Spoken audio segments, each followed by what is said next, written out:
Hello friends, we are back with another video today.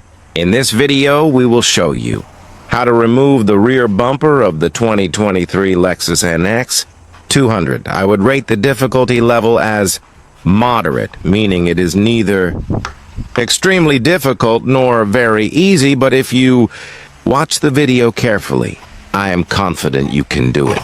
Staying true to our principle of keeping commentary to a minimum, we have edited the video to be concise and focused only on the essential steps.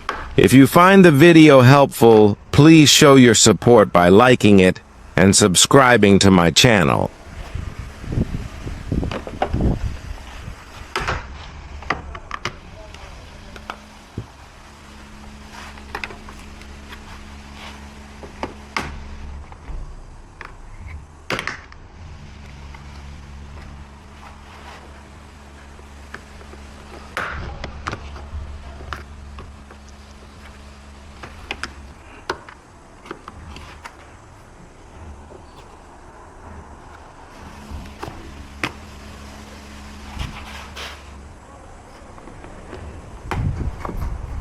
Hello my friends, you can take a little time to support me by liking the video and subscribing to my channel. Activate the notifications to be notified of new videos instantly.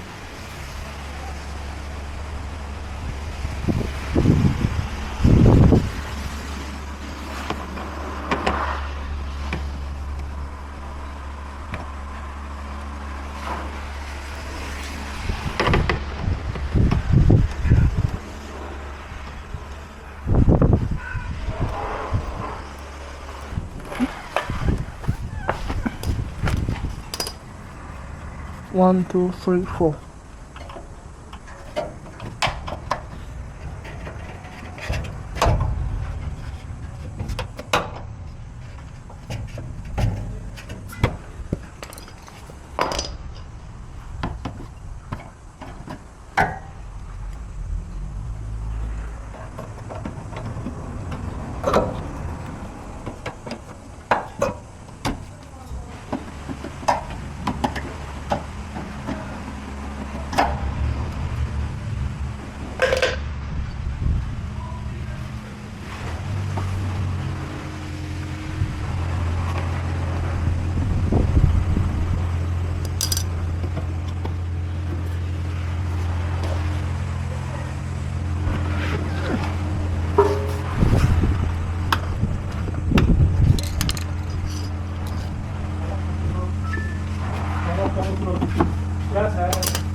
Sağ.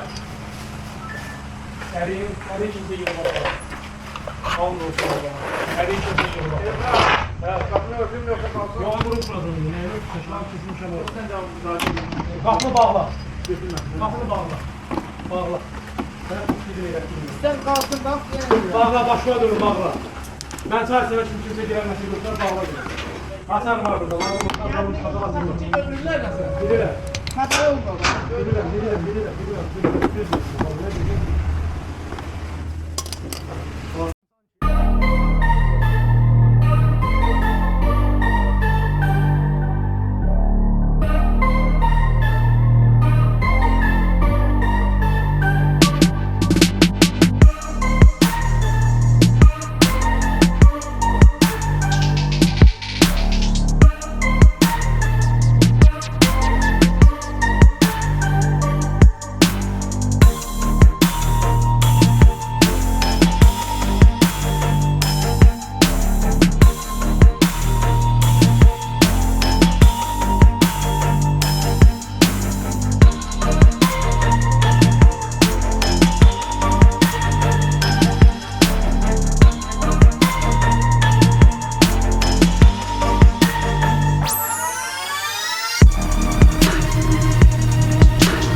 Thank you.